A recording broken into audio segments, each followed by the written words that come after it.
Padre, en el nombre de nuestro Señor Jesucristo. Someteos unos a otros en el temor de Dios. Las casadas estén sujetas a sus propios maridos como al Señor, porque el marido es cabeza de la mujer, así como Cristo es cabeza de la Iglesia, la cual es su cuerpo y Él es su Salvador. Así que como la Iglesia está sujeta a Cristo, así también las casadas lo estén a sus maridos en todo. Maridos, amad a vuestras mujeres, así como Cristo amó a la Iglesia y se entregó a sí mismo por ella. Hasta aquí nomás. Es importante destacar que aquí en este capítulo de Efesios, versículo 18, el apóstol comienza hablando acerca de la llenura del Espíritu Santo. Y dice que como consecuencia de esa llenura, uno experimenta una genuina espiritualidad, la cual se expresa en himnos, salmos y cánticos espirituales. Y esa llenura afecta considerablemente la relación conyugal y la relación filial entre padres e hijos. Es decir, que la Biblia le da tal importancia al hogar que exige que para el normal funcionamiento de las relaciones, esposo, esposa, padres e hijos, esté el concurso del Espíritu Santo llenando nuestras vidas. Esta es la condición esencial. Sin el Espíritu Santo nada podemos hacer. ¿Saben ustedes que en el antiguo mundo clásico existieron hogares puros y virtuosos de los cuales nos queda la fragante memoria? ¿Quién puede olvidarse, por ejemplo, de esa mujer llamada Pampea, que cuando su marido salió a pelear bajo las órdenes del famoso general Ciro, ella dijo: si hay una mujer que ama a su marido más que a sí misma, esa mujer soy yo? O de Plinio, el historiador del primer siglo, que al hacer su memoria decía que su esposa lo amaba y la base de su afecto no era lo que él podía llegar a ser, sino que ella amaba la parte inmortal de él. Y estos hogares llegaron a ser proverbial, no solamente por el amor de los cónyuges, sino por ser una honrosa excepción en el mundo antiguo, porque los poetas y literatos romanos pintaron con los colores más negros la completa relajación del vínculo matrimonial. La inmoralidad más descarada que hubo en la antigua Roma quedó patentemente registrada en las paredes de la ruina de Pompeya, cuando esta ciudad fue destruida por el justo juicio de Dios. A este mundo de tinieblas estigias llegó el Evangelio de nuestro Señor Jesucristo, y una de sus primeras creaciones fue restaurar el hogar y la familia. Porque cuando Cristo vino al mundo, aún su propio pueblo, el pueblo judío, había llegado al más completo relajamiento del vínculo matrimonial. Los rabinos, por ejemplo, concedían el divorcio por cualquier cosa. Ellos decían que si a una mujer se le malograba la preparación de la comida, si su carácter no le agradaba a su esposo, si contraía una enfermedad, él podía poner una carta de divorcio en su mano y despedirla. Así, con esa facilidad se resolvían las cuestiones conyugales. Y se llegó a decir que era un privilegio dado a Israel y no a las otras naciones, de que los esposos se desprendieran tan fácilmente de sus esposas. Cuando Cristo vino al mundo, vindicó a la mujer. Colocó a la mujer y a la familia en el protagonismo que siempre tuvo a lo largo de la historia bíblica. En estos días, cuando el divorcio está tan de moda, es prácticamente el mejor negocio de los abogados tramitar juicios de divorcios. Hoy, cuando se elaboran leyes que facilitan la separación conyugal, es necesario que nosotros como iglesia nos levantemos y denunciemos este flagelo que está destruyendo la llave maestra de nuestra grandeza nacional. Porque la base de una sociedad, de una nación, es el matrimonio, la familia. Por eso quiero hablarles rápidamente de 4 proyecciones que el hogar tiene a través de la Biblia. En primer lugar, una proyección teológica.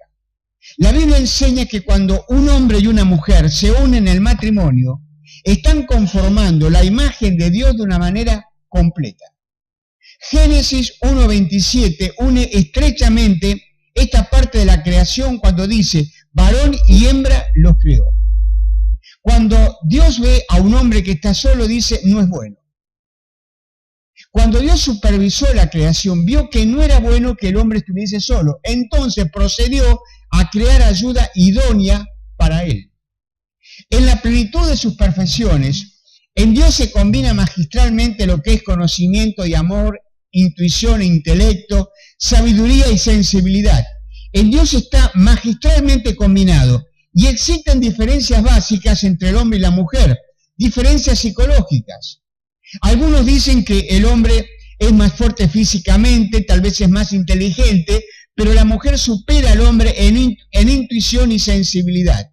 En este aspecto, ética espiritualmente, la mujer es superior al hombre, aunque el hombre tiene otras características que individualizan su masculinidad. Muchos dicen que esto se debe al momento en que fueron creados. Adán fue creado primero y le fue dada la orden de poner nombre a todos los animales. Posiblemente le puso nombre también a los vegetales. Y cuando Eva despierta la vida, ya todas las cosas tenían nombre. Adán había trabajado por ella. Por eso se dice que la mujer mira a través del hombre, porque así fue en el principio. En la proyección teológica, entonces tenemos que cuando un hombre y una mujer se unen, están conformando de una manera completa la imagen de Dios. Cuando el hombre cayó en pecado, la imagen de Dios se desdibujó. Nosotros no creemos que la imagen de Dios se perdió por completo, sino que parte de la imagen de Dios quedó en el hombre, aunque muy desdibujada, deteriorada a causa del pecado. Por eso dice la Biblia que el Hijo del Hombre vino a buscar y a salvar lo que se había perdido, porque la imagen de Dios se desdibujó. Hay dos formas en que una cosa se echa a perder. Una cosa se echa a perder cuando está fuera de lugar. Por ejemplo, si tú colocas 1 litro de leche fuera de la heladera, en poco tiempo se echa a perder. Pero una cosa puede estar en su propio lugar y se echa a perder igual. En el caso del hombre se dio esta doble calamidad. El hombre se echó a perder porque perdió el paraíso. Y también se echó a perder interiormente porque cuando pecó murió física, espiritual y emocionalmente. Por eso dice, el Hijo del Hombre vino a buscar para restaurar el paraíso y también vino a buscar a salvar el alma que se había perdido. La segunda razón por la cual el hogar tiene una proyección teológica es porque tipifica de una manera admirable el amor de Cristo por su iglesia. Dice el apóstol Pablo, maridos, amad a vuestras mujeres, así como Cristo amó a la iglesia y se entregó a sí mismo por ella. Ustedes saben que en el idioma griego hay 3 palabras para referirse al amor. Una es la palabra storge, que habla de un amor superficial, el amor entre amigos. Otra es la palabra eros, que habla del placer carnal, sensual, y ahí proviene la palabra erotismo. Otra es la palabra fileo, que habla de amor fraternal, describe el amor de un padre para con su hijo. Pero cuando Cristo vino al mundo, no había en el idioma griego una palabra que pudiera englobar la grandiosidad del amor que él se propuso. Entonces se inventó en el idioma griego una palabra para poder describir ese amor. Es la palabra ágape. El amor ágape es el amor más grande que pueda haber. Es el amor que todo lo entrega sin esperar recibir nada a cambio. Y ese es el amor que Dios quiere que haya en la relación conyugal. Y tú me dirás, bueno, pero ¿eso cómo se consigue? Por eso la Biblia lo pone como una consecuencia de la llenura del Espíritu Santo, porque en la carne esto es imposible. La vida cristiana no se puede vivir en la carne, tiene que ser vivida en el Espíritu. Por eso dice el apóstol, no os embriaguéis con vino, es decir, no busquéis estímulos artificiales, antes bien, sed llenos del Espíritu Santo. Se han dicho muchas cosas acerca del matrimonio, algunas degradándolo, otras presentándolo como algo imposible, pero hay dicho frases que son realmente ingeniosas. Por ejemplo, alguien ha dicho que el amor eros es físico, pero el amor matrimonial es químico. ¿Qué significa esto? Todos sabemos lo fácil que es hacer una mezcla física. Cualquiera puede mezclar agua con vino, por ejemplo. Pero cuando hay una mezcla química, hay una reacción.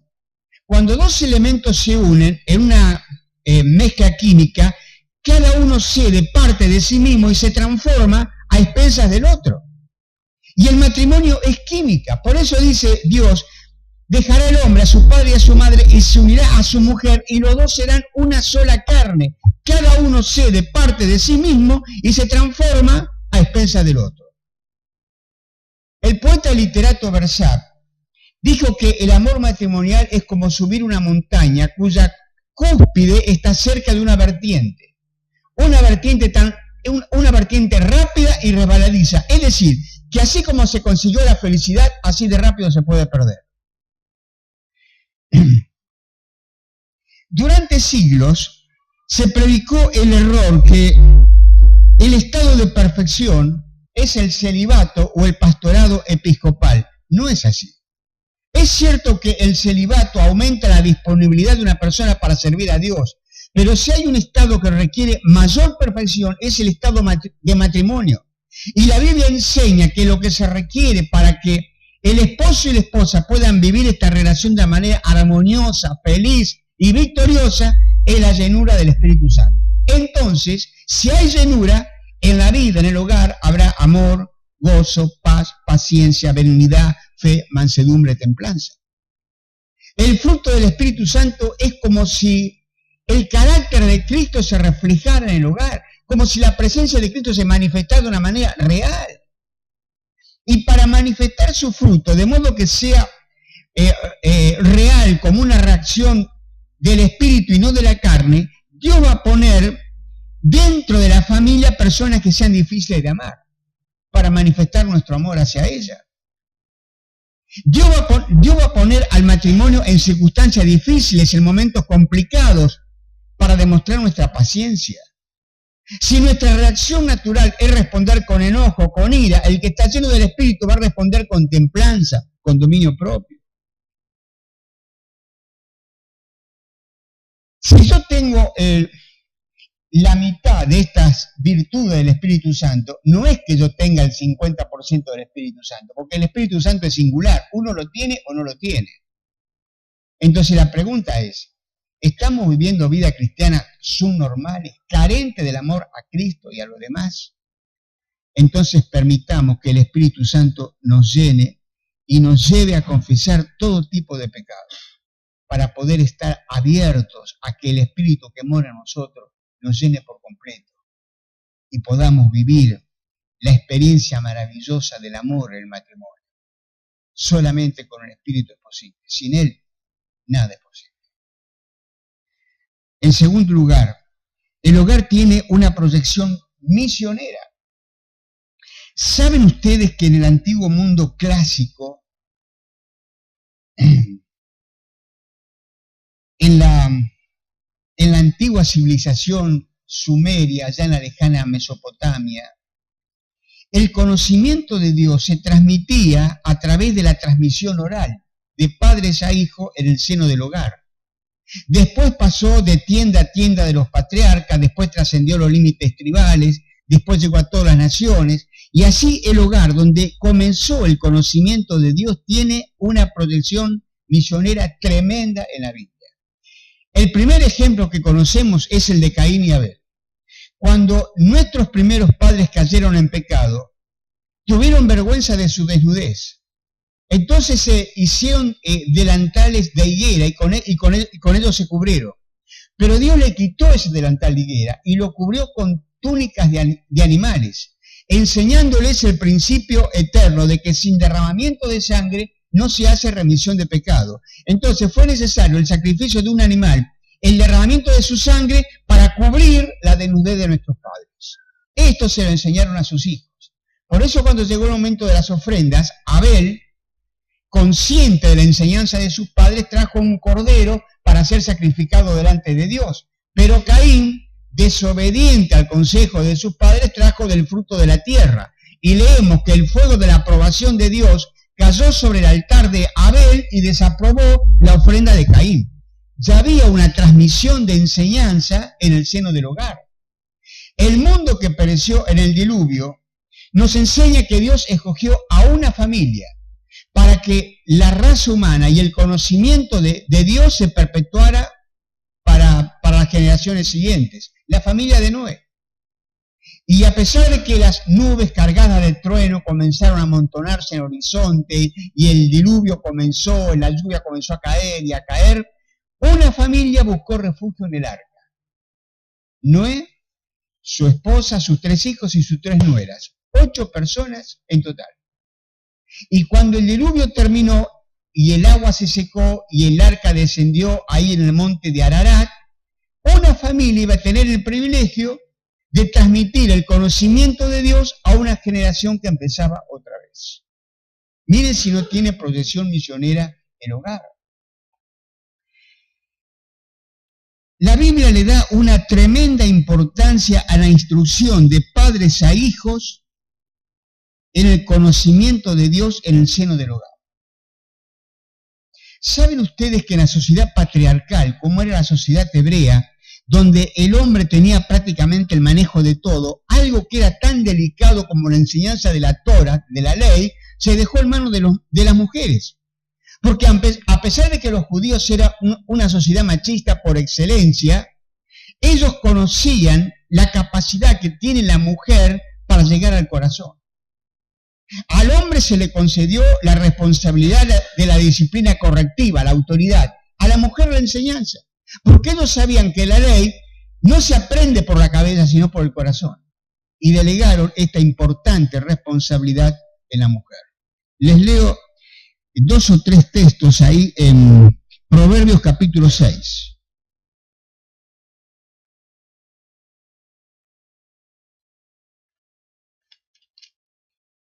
Proverbios 6, versículo 20, dice: guarda, hijo mío, el mandamiento de tu padre y no dejes la enseñanza de tu madre. Capítulo 30,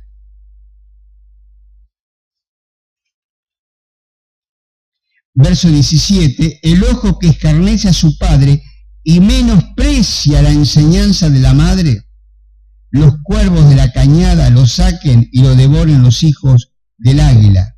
Capítulo 31, verso 1. Palabras del rey Lemuel, la profecía con que le enseñó su madre. Por eso cuando Pablo le escribe a Timoteo, le dice: persiste tú en lo que has aprendido acerca de las enseñanzas de tu madre Eunice y de tu abuela Loida. Se ve como la áurea cadena generacional de la enseñanza venía por el lado de las mujeres, la madre, la abuela. Yo quisiera hacer un llamado aquí a todas las madres presentes, para que tengan una idea de la responsabilidad que tienen. La mente del niño es como una arcilla que necesita ser formada, y ella es deformada por las porquerías que ve por televisión o por las enseñanzas que le transmite su madre. Por eso Salomón dice: instruye al niño en su carrera, y aun cuando fuese viejo, no se apartará de ella. Se ve la capacidad de la captación, de la sensibilidad de la mente del niño ante la enseñanza de su mamá. Las abuelas a veces piensan que su tarea ha terminado cuando sus hijos se han casado y han formado sus propios hogares. Qué distintas serían las cosas si cada abuela pudiera entender que enseñar la palabra de Dios a los hijos de sus hijos es su deber y su responsabilidad. Que cada abuelita ore para que en el atardecer de sus días Dios la haga una abuelita Loida en el hogar de sus hijos. Y quién sabe si Dios no va a levantar otros Timoteos del seno de nuestra familia para la bendición del mundo. Desde luego que Satanás quiere destruir el hogar, quiere destruir el matrimonio, quiere destruir la enseñanza de los padres a los hijos. Entonces se las ingenia para que el papá se vaya a trabajar temprano o él va a última hora, la mamá sienta claustrofobia de estar bajo las 4 paredes y sienta necesidad de ir a buscar un trabajo que muchas veces no está en proporción directa al perjuicio que origina el dejar a su hijo en manos de terceros. Entonces el niño crece en una sociedad en la que él tiene plena libertad. Va, viene, dispone, exige, hace lo que se le da la gana. En la Biblia encontramos hogares destruidos porque los padres descuidaron la atención de los hijos. Mira, en el primer libro de Samuel se cierra con 3 hogares destruidos. El hogar de Elí, aquel anciano que legislaba y ministraba en el santuario cuando el tabernáculo estaba en el desierto. Y Elí era un hombre santo, pero fue muy blando con sus hijos. Se le fueron de las manos. Comían de las ollas de carne en el tabernáculo, dormían con las mujeres en el santuario. Y cuando vinieron a decirle, Elí, tus hijos han muerto, la tierra se ha liberado de la maldición que era la mancha de tus hijos, Elí, de la angustia que tenía, cayó para atrás y se desnucó, murió. Porque aunque él era un hombre santo, no tuvo la suficiente energía para educar a sus hijos. Otro hogar arruinado fue el de Samuel, que creció en el hogar de Elí, viendo la conducta de los hijos de Elí uno tras otro, pero él mismo cometió el mismo error con sus hijos. Sus hijos amaban el cohecho, el soborno, y cuando el pueblo necesitaba un rey, vinieron a decirle, Samuel, tú no puedes serlo, porque tus hijos aman el cohecho, el soborno. Otro hogar, otro ministerio arruinado a consecuencia de los hijos. Y el libro de Samuel se cierra con Saúl, que murió a la sombra del monte de Gilboa cuando arreciaba la batalla contra los filisteos. Y ahí Saúl, que ya había perdido el reino a consecuencia de su múltiple desobediencia, también perdió a su hijo Jonatán, que resolvió morir con su padre. Y David lloró tanto aquella muerte que dijo, nunca más el rocío de la noche bañe y fertilice esta región. Y cuando pasamos al segundo libro de Samuel, nos encontramos con David. David destruyó un hogar. El hogar de Urías, Eteo y Betsabé, primero con un adulterio, después con un crimen para tapar el adulterio. Y luego vemos como un efecto boomerang, la maldición que él arrojó sobre otro se vuelve contra él. Ahí en el libro aparecen sus 3 hijos mayores, Amón, Absalón y Adonías. Amón viola a su hermana Tamar. Absalón se rebela contra su padre y participa en la rebelión también su hijo Adonías. Y entonces vemos como si Dios no le hubiera dado una promesa incondicional de sostener su hogar a través de los siglos, hubiera presenciado la caída sistemática a consecuencia de sus hijos. Estamos hablando de hogares de reyes, de sacerdotes, de hombres de Dios que descuidaron la retaguardia. Yo he conocido en mi juventud a un abogado que era muy hábil dando conferencias sobre temas relacionados con su profesión. Era tan hábil que era invitado por distintos lugares del mundo, viajaba por distintos lugares, hasta que un día su esposa no lo dejó más. No lo dejó viajar más. Entonces decían de él, le falla la retaguardia, le falla el hogar. Y si esto es así en el plano secular, ¿qué podemos decir en el plano espiritual? Nosotros los padres pensamos que vamos a tener a nuestros hijos siempre con nosotros, pero los hijos crecen tan rápido que cuando menos nos damos cuenta, se fueron de la mano. Me decía un viejo pastor que teníamos acá en Santa Fe, me decía, Rubén, si no te preocupas por tus hijos cuando son niños, un día lo vas a lamentar. Y el día de tu lamento está más cerca de lo que tú te imaginas. Me decía, nosotros pensamos que siempre vamos a tener a nuestros hijos con nosotros. ¿Sabés cuándo nos damos cuenta? Cuando se casan. El día de su casamiento nos damos cuenta cuán rápido pasó el tiempo, cómo se nos fueron. Y si se fueron con un carácter santo, el carácter santo de los padres será visto en los hijos, pero también los pecados de los padres será visto en los hijos.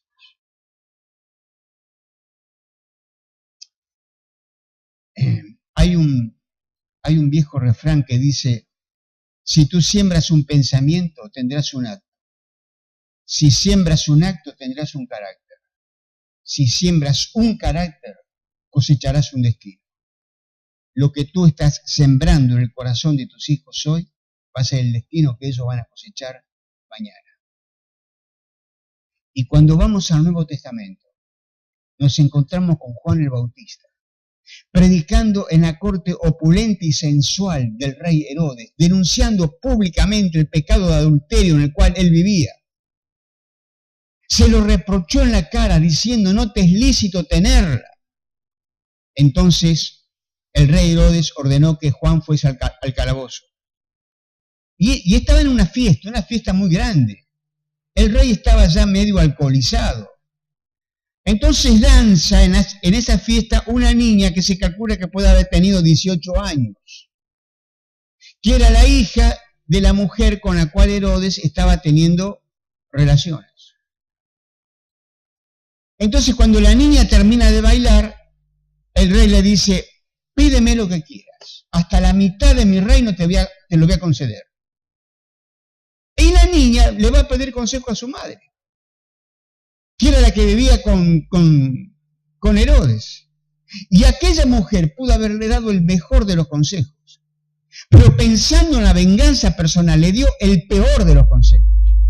La luz de la perfidia brilló en sus ojos y le dijo, pídele que te traiga la cabeza de Juan el Bautista. ¿Qué estaba haciendo aquella mujer? ¿Qué semilla de maldad estaba sembrando en el corazón de su hija? ¿Cómo habrá sido que cuando días después Herodes escuchó que un gran predicador recorría Palestina y la gente se iba detrás de él, él dijo, ese es Juan el Bautista que ha resucitado entre los muertos? Por eso actúan en él esos poderes. Si una conciencia cauterizada como la de Herodes fue sacudida, ¿qué habrá sido la conciencia de esa niña? El consejo de su madre la precipitó al abismo. Hay un refrán español que dice, mala la madre, mala la hija, malo es el techo que la cobija. Un hogar no puede ser feliz si sus componentes no viven de acuerdo a los principios bíblicos. El hogar tiene una proyección misionera realmente importantísima. A través de él, el conocimiento de Dios pasó por las páginas de la Biblia. Y cuando Dios se propuso bendecir a la humanidad, lo hizo a través de un hogar. El hogar bendito del patriarca Abraham, del cual dijo, de tu simiente serán benditas toda la nación de la tierra, y yo multiplicaré tu descendencia como las estrellas del cielo, como las arenas del mar. Y todos nosotros somos por la fe hijos de Abraham, lo mismo que los demás. Dios bendijo a la humanidad, Dios nos bendijo a nosotros a través de un hogar. Miren si no tiene protección misionera el hogar. Pero en tercer lugar, quiero decirles que el hogar tiene una protección redentora. Porque Dios en su infinita sabiduría permitió que el redentor de la raza humana naciera en un hogar. Él pudo haber venido del cielo como un hombre, pudo haber venido como un rey, estableciendo un imperio que jamás claudicaría ni en el tiempo ni en la eternidad. Y sin embargo permitió que el Salvador naciera en un hogar, el hogar de la Virgen María, de José, que se sometiera a sus padres, que trabajara en el taller de carpintería con José. Nuestro Señor tuvo un hogar. Y en la obra cumbre de la redención, cuando Él estaba colgado en la cruz derramando su sangre, aunque la escena era muy violenta para las mujeres, estaban al pie de la cruz 3 mujeres. María, su madre, María Magdalena y María, la esposa de Cleofas. Y una de las últimas palabras del Salvador de la cruz fue para su madre. Viéndola junto al discípulo a quien amaba, le dijo, mujer, he ahí tu hijo, y a Juan, he ahí tu madre. Él sabía que ya moría. Su madre quedaba sola, porque sus hermanos carnales todavía no creían en él. Entonces le encomendó a Juan la responsabilidad de cuidar a su madre mientras ella viviera en la tierra. Protección redentora del hogar. Hasta el último momento de su vida, el Señor estuvo pensando en el hogar, en un hogar para su madre María. Cuando uno recorre las páginas del Nuevo Testamento y ve cómo las iglesias crecían y se desarrollaban y se fortalecían, vemos que funcionaban en hogares, no existían templos como ahora. La iglesia de Jerusalén, por ejemplo, funcionó en la casa de María, la madre de Juan Marcos. La iglesia de Filipos en la casa de Filemón. La iglesia de Éfeso en la casa de Aquila y Priscila. La iglesia de Filipos en la casa de Lidia, que fue la primera mujer que llevó el evangelio al occidente. ¿Cómo habrá sido el hogar donde se fundó la iglesia de Antioquía, de donde partieron los primeros viajes misioneros y a raíz de los cuales el mundo entero llegó a conocer el evangelio de Cristo? ¿Cómo habrá sido ese hogar? Fue en un aposento alto, como a las 9 de la mañana, cuando el Espíritu Santo descendió sobre la multitud de judíos reunidos. Y fue en la casa de Cornelio, el centurión, que el Espíritu Santo descendió sobre los gentiles, y de esta manera la barrera de separación de las razas, judíos y gentiles, se demolió. Todo esto en un hogar. Hermanos, Dios quiere que nuestros hogares sean instrumentos de Dios para la bendición de las personas. Bendito es aquel hogar cuyas puertas siempre están abiertas para atender a las necesidades de las personas, al pueblo de Dios. ¿Cuántas iglesias en nuestro país tuvieron su origen en la casa de una familia, de un matrimonio, que gustosamente abrió sus puertas para que se predicara el evangelio? Esta iglesia donde estamos ahora nació en una casa de familia, acá al lado, en la casa de doña Belkis de Alonso. Ella conoció al Señor en Santo Tomé e inmediatamente ofreció su casa para tener reuniones acá. Y todos los días martes, en forma ininterrumpida, se venía a predicar el evangelio. Y las personas se fueron salvando, se fueron consolidando en la fe, hasta que ella donó este terreno y acá se levantó este templo y funciona la iglesia del Señor. Es una casa de familia. Benditos aquellos matrimonios que tienen un corazón dispuesto para el Señor y están ofreciendo sus casas para tener reuniones de grupo, células de oración, etcétera, etcétera. Que Dios nos ayude para que ustedes y yo podamos hacer nuestras las palabras de Josué. Que los demás hagan lo que quieran, pero yo en mi casa serviremos al Señor. Proyección redentora del hogar. Y termino hablándoles de la proyección profética del hogar. Porque cuando nuestro Señor quiso instruir a sus discípulos acerca de cómo sería el cielo, dijo que sería como un hogar, la casa del Padre. Yo creo que el Señor nos ha dado a nosotros la idea de lo que es tener una familia, un hogar, para que tengamos una noción de lo que nos espera cuando entremos en el cielo, la casa del Padre. En la casa del Señor moraré por largos días. ¡Qué hermoso! Yo pienso en una familia separada por mucho tiempo, por razones de matrimonio, de trabajo, de estudio, que se vuelven a reunir en el viejo hogar de sus abuelos, situado en medio de hectáreas parquizadas, reunidos todos alrededor de una larga mesa. ¡Qué felicidad la de esa familia de poder estar juntos otra vez, compartir sus vivencias, sus experiencias! Bueno, eso es lo que nos espera cuando nos reunamos con la gran familia de Dios en el cielo. Se cuenta que una noche, en las trincheras de la guerra de Crimea, en víspera de una batalla decisiva, los soldados habían perdido prácticamente toda esperanza de conservar la vida, de volver otra vez a sus hogares. Entonces la orquesta tocó esa noche para alentarlos, Hogar, dulce hogar. Cuentan los historiadores que los soldados más rudos se echaron a llorar, porque el recuerdo del hogar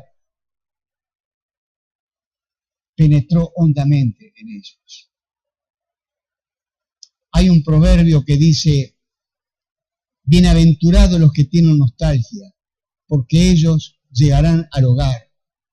Y una antigua rima dice: hogar de mis recuerdos, a ti volver anhelo, No hay sitio bajo el cielo más dulce que el hogar. Es que el hogar no es el edificio de 4 paredes, sino el número de seres queridos que habitan allí. Es el hogar de los abuelos, de los padres, de los hijos, donde están guardados los más grandes y hermosos secretos. Yo pienso en un botánico que recibe una flor exótica y le prepara convenientemente la tierra cultivada para que pueda crecer y desarrollarse sin ningún problema en la plantita. Pienso en un zoológico al cual traen un animal, una especie ejemplar, magnífica, y le preparan el hábitat adecuado para que pueda vivir bien sin sentirse en cautiverio. Pienso en una madre que recibe noticias que su hijo, que está viviendo muy lejos, va a venir a pasar unos días con ella en su casa, preparándole convenientemente la habitación para que se sienta cómodo, en familia. Así Dios nos está preparando nuestro magnífico hogar en el cielo, para que podamos disfrutar no solamente de la compañía de todos aquellos que nos han precedido en el camino, sino que podamos ver por fin el rostro de aquel que quiso nuestras almas redimir. Hay algunas canciones antiguas que hablan acerca de esto, y yo pienso, por ejemplo, en ese viejo coro que decía: no puede el mundo ser mi hogar, en gloria tengo mi mansión, oír no puedo su llamar, el llamar del mundo, pues yo voy a mi celeste hogar. Y otro coro decía: un poco más de este vivir aquí, un poco más, y me marcho al hogar. Ahí está nuestro hogar, no está acá. Este es un lugar de paso. Creo que fue Sor María Teresa de Jesús que dijo que la vida del cristiano es como pasar una mala noche en una pobre y miserable posada, llena de mosquitos, de insectos. Pero él sabe que es una noche, que pronto pasará, y con la luz de la mañana se terminarán todas las penurias. Así nosotros también esperamos la venida del Señor, la cual terminará con todas las penurias y problemas que tenemos aquí en esta tierra. Hermanos, velemos por nuestro hogar, recuperemos el protagonismo teológico, misionero, el protagonismo redentor, que cuando una persona se convierte en casa toque a las demás. Y sobre todo nunca perdamos de vista las luces brillantes que nos esperan del otro lado del río.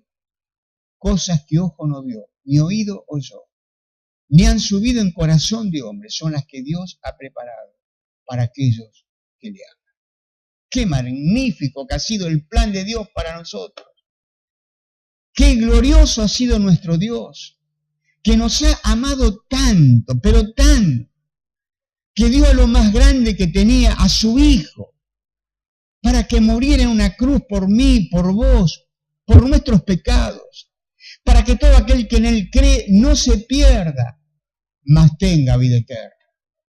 Es que era necesario la intervención de Dios, porque todos nosotros hemos nacido en pecado.